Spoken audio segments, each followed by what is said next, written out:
El término flujo se refiere a un gas o un líquido que progresivamente se mueve de una parte a la otra. La fina lluvia saliendo del pico de un regador permite visualizar el movimiento de las gotas de agua.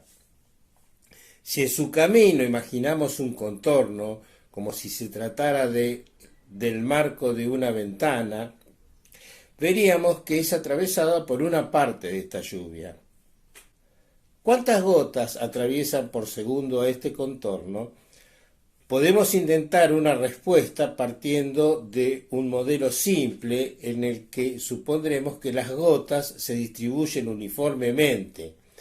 Denominamos delta minúscula a la densidad volumétrica de gotas y vamos a considerar que siguen trayectorias normales a la superficie del contorno con igual velocidad que indicamos con la letra B minúscula.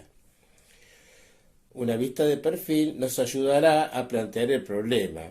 Si ese es el área encerrada por el contorno, en la vista representado por un lado, en el intervalo delta t pasarán por la abertura todas las gotas que enfrentan a esa superficie y que se encuentran entre esta y una distancia b delta t detrás de la misma.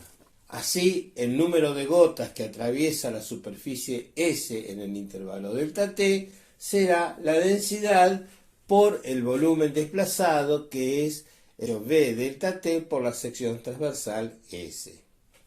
Si en vez de incidir normalmente consideramos que las gotas inciden formando todas el mismo ángulo φ con la normal, tendremos que contabilizar las que, enfrentando a la abertura, se encuentran detrás de ella desde una distancia b por delta t.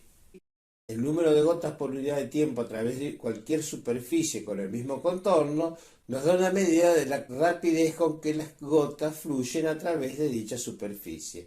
Denominamos flujo a esta cantidad y resulta ser igual a la densidad volumétrica por la velocidad coseno φ por la superficie. También observamos que la cantidad de gotas que atraviesa esta superficie es la misma que la que pasa a través de cualquier otra superficie que se apoya en el mismo contorno.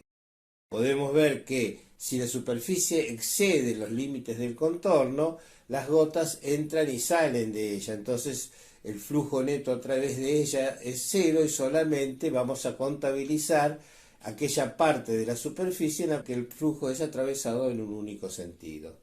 Perfeccionando nuestro modelo podemos considerar que tanto la densidad como la velocidad y por tanto el ángulo de incidencia dependen de la posición considerada.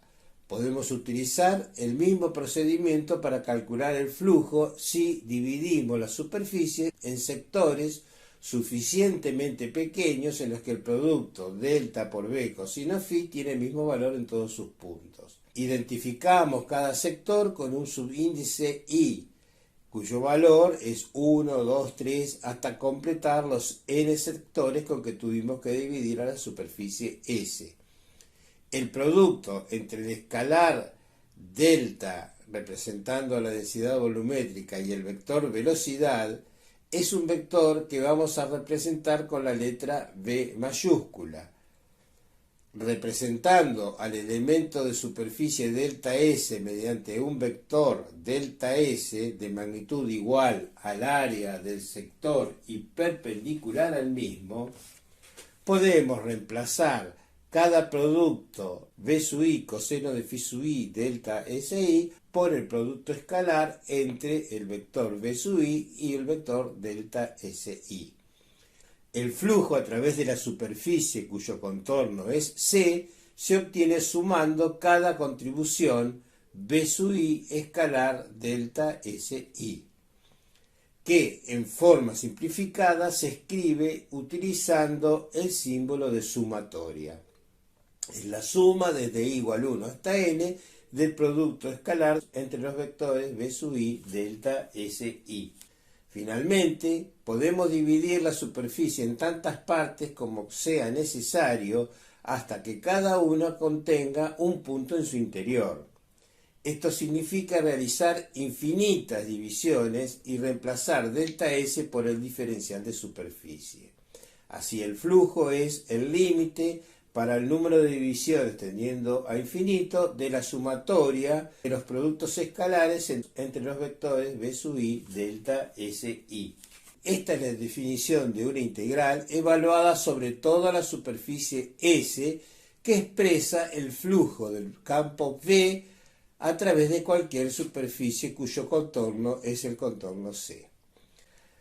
Además de las gotas de lluvia, existen otras situaciones en que la materia se traslada de un lugar a otro, como ocurre con el aroma del café caliente o el perfume alrededor de una panadería cuando están cocinando pan.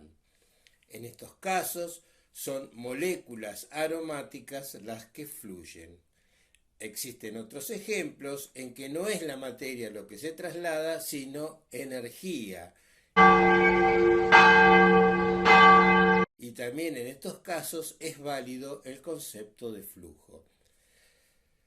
Por extensión, este concepto se aplica a campos de fuerza como el gravitatorio, magnético y eléctrico. En el siguiente video se muestra la utilidad del conocimiento del flujo a través de determinadas superficies. Si te gustó este video, no te olvides de hacerlo notar. Utiliza los comentarios para opiniones y consultas referidas al tema. Tu suscripción al canal te mantendrá informado sobre nuevas realizaciones.